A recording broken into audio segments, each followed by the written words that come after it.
La música en la liturgia. Segunda parte. Época carolingia, canto gregoriano, tropos y organa, el desarrollo de la liturgia. Introducción. Período e importancia músico-religiosa en esta época carolingia. La época carolingia fue un período crucial en la historia de la música y la liturgia, marcado por el florecimiento de la música religiosa y la liturgia. Durante este tiempo se desarrollaron y refinaron técnicas de cantos y se establecieron cánones litúrgicos que perduran hasta hoy. La música carolingia se caracterizó por su uso de instrumentos como el organista y el flautista, y por la importancia de la música en la vida religiosa y espiritual de la época. La música carolingia también influyó en la formación de la música occidental, con su contribución a la codificación del sistema modal y a la creación de cánones litúrgicos que se utilizaron durante siglos. En este artículo estaré exponiendo los siguientes temas: la antigua liturgia hispana, que la componen época carolingia, el canto gregoriano, tropos y organa, el desarrollo de la liturgia. Época carolingia, siglo XI y siguientes. El primer quiebre de nuestra historia es precisamente en este punto, cuando nuestra historia sufre un violento giro. Se dio un quiebre a su desarrollo por la violenta suplantación de la antigua liturgia hispana por la franco-romana. Esta suplantación en Occidente de las liturgias locales por una única liturgia, la papal de Roma, con su canto propio denominado gregoriano, fue posible gracias al fortalecimiento de la autoridad papal por toda Europa. En el siglo IX, a comienzos de la Baja Edad Media, al generalizado vasallaje de reyes y príncipes al papado romano y a la liberación de las iglesias de las injerencias de los poderes laicos, aumentando su dependencia de Roma y de manera especial al influjo en toda Europa del notable monasterio de Cluny sobre los numerosos monasterios benedictinos y sobre las numerosas diócesis cuyos obispos provenían de dicho monasterio. Respecto de España, la liturgia franco-romana fue aceptada prontamente por los territorios de marca hispánica, territorios franceses y catalanes, con la cabeza episcopal de Narbona, apenas liberados de la invasión sarracena. Por imperativo papal y con el apoyo del rey Sancho Ramírez, que había declarado al territorio aragonés feudo del Papa, la reforma se impuso en Aragón, iniciándose concretamente en el monasterio de San Juan de la Peña, a donde se trasladó el cardenal Hugo Cándido, legado papal para ello, y concretamente el 22 de marzo de 1071, a la hora litúrgica de sexta, se cambiaron los ritos, iniciándose el franco romano que suplantaba al secular rito hispano. Desafortunadamente, de toda aquella larga y rica historia de la liturgia hispana en suelo aragonés, tan solo nos han quedado 8 folios, fragmento de un rico antifonario. En Castilla se dio una mayor resistencia a la suplantación y fue necesario el concilio del monasterio de Usilos en tierras burgalesas para que oficialmente quedasen arrinconados siglos de sentimientos de fe vividos a través de una espléndida liturgia propia y de hermosas melodías, y defendidos en medio de grandes hostilidades. Se hizo común el ya escuchado lamento de los cristianos mozárabes de que lo que los musulmanes no habían podido arrebatarles, lo hacían ahora desde Roma. El canto gregoriano, tropos y órgana. Es importante definir lo que es un tropo y órgano. Es una figura retórica que consiste en utilizar una palabra o expresión en un sentido figurado, diferente del sentido literal original.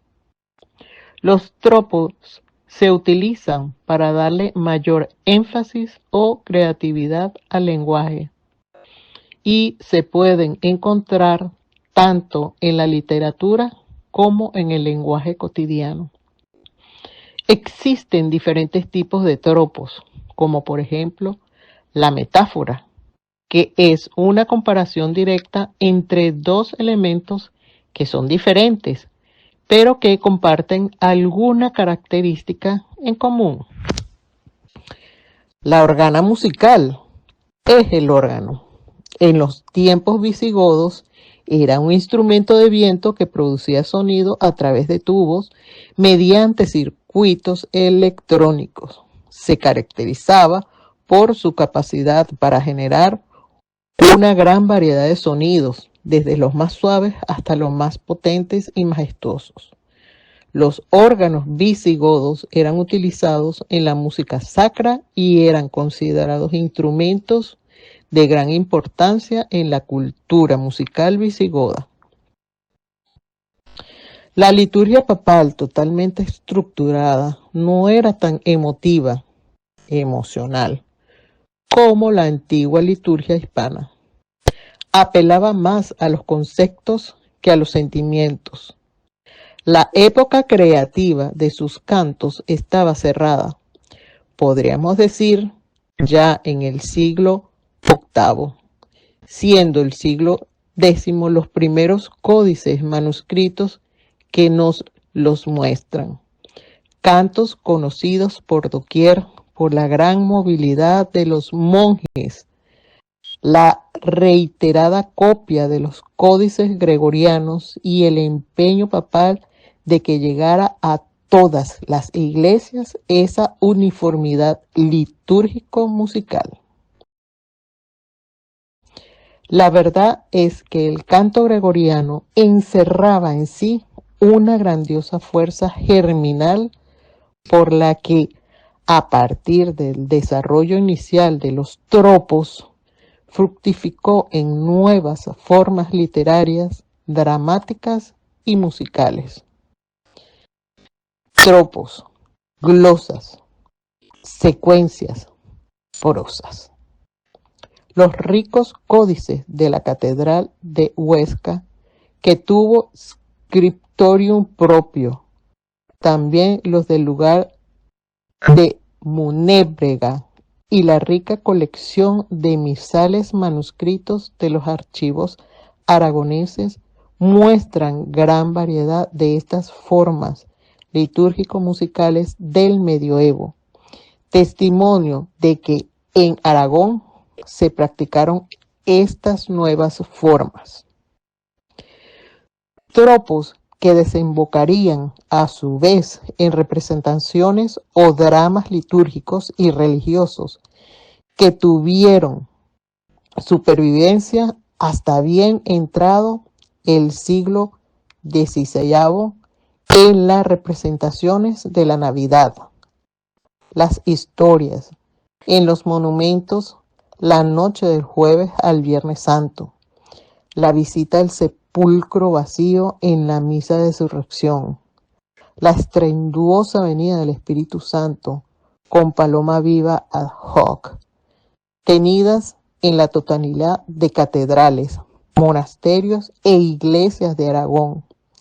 Algunas de estas representaciones, como la del descendimiento de la cruz o abajamiento en la expresión popular, llegaron hasta nuestros días en numerosas localidades aragonesas, representaciones que configurarán al teatro en nuestra cultura occidental, formas litúrgico-literarias nuevas que tenían su expresión musical particular y propia. Por si fuera poco, el canto gregoriano es un rico proceso propio, con la primogenia polifonía de los órganos, forjará los fundamentos de la música occidental. Ciertamente no conocemos la existencia en los archivos aragoneses de algún testimonio de esta incipiente polifonía, ni de composiciones musicales de las épocas del Ars Antigua y del Ars Nova. Sin embargo, la Catedral de Tarazona guarda los más valiosos códices de la época anterior al Renacimiento con las composiciones polifónicas de los famosos maestros de las capillas de música de los Reyes Católicos. El contexto histórico. La evolución de la música no tuvo sentido en sí misma. Es una parte de la fértil expansión de la cultura en la Baja Edad Media. Vencido el milenio, Occidente adquiere un crecido ritmo social y cultural. Se crean universidades, se fomenta un activo desarrollo comercial. Las ciudades se asientan en el mapa social con la decidida presencia de las burguesías. De los alborotadores señores feudales se pasa a los reyes fuertes. Del latín se van desprendiendo las lenguas vernáculas para las canciones lírico-épicas y para los escritos de los grandes pensadores medievales. Dante, Petrarca, Boecio, etc.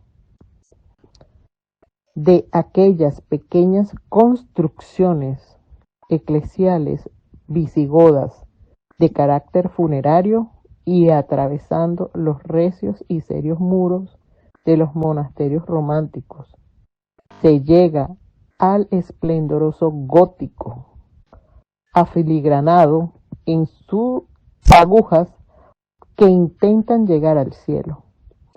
Partiendo de la ruda pintura mural se alcanza las delicadas luces de las vidrieras. Del rudo hierro se pasa a la bellamente cincelada plata, al fulgurante oro. El hombre se va reafirmando como centro de atención, desplazando la imagen teocéntrica medieval. El humanismo prepara la llegada del Renacimiento. Desarrollo de la liturgia. La liturgia y con ella la música, como hemos visto, participó también de este global desarrollo. Por una parte, con el crecido número de formas litúrgicas nuevas, el escueto esquema del oficio, tal como lo pensaron los padres de los cenobios Benito de Nurcia y Bruno de Colonia. Nuevos cantos procesionales de rogativas, tropos, insertos en melodías existentes o de nueva creación, prosas métricas para casi todas las fiestas, prósulas, verbetas, versus, conductus, himnos, preces, miseraciones, etc.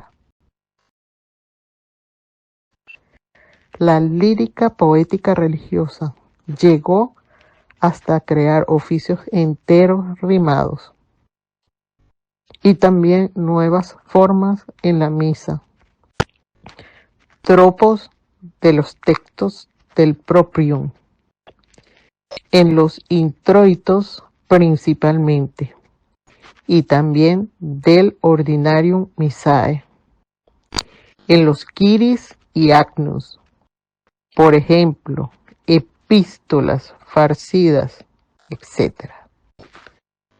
Esto es una selva de formas litúrgicas con sus apropiadas formas musicales que mantenían aparte al pueblo fiel que oía misa, oía el oficio y al que se le concedía en ocasiones participar con aclamaciones y exclamaciones amén, miserere, o con las verbetas del final del oficio de maitines.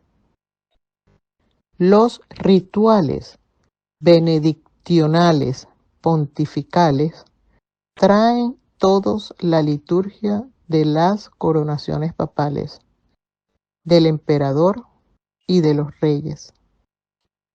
Las crónicas de las coronaciones de los serenísimos reyes de Aragón nos detallan las hermosas y deslumbrantes celebraciones litúrgicas de las coronaciones de los reyes en la Seo de Zaragoza.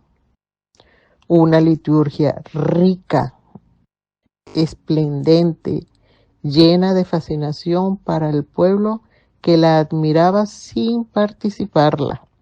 El pueblo fiel se había buscado sus propias liturgias y músicas, como esas prosas a Jesucristo que los zaragozanos cantaban en la Seo.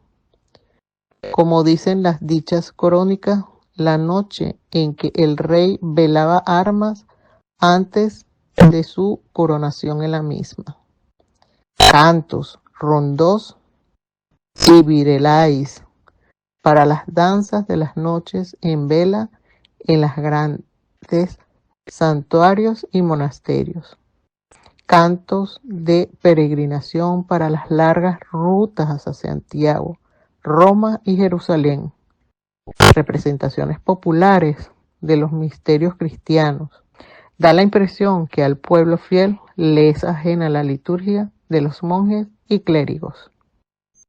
Para el próximo mes seguiré contando los acontecimientos vividos en esta larga historia de la música en la liturgia, conversando en el tercer capítulo sobre el Concilio de Trento.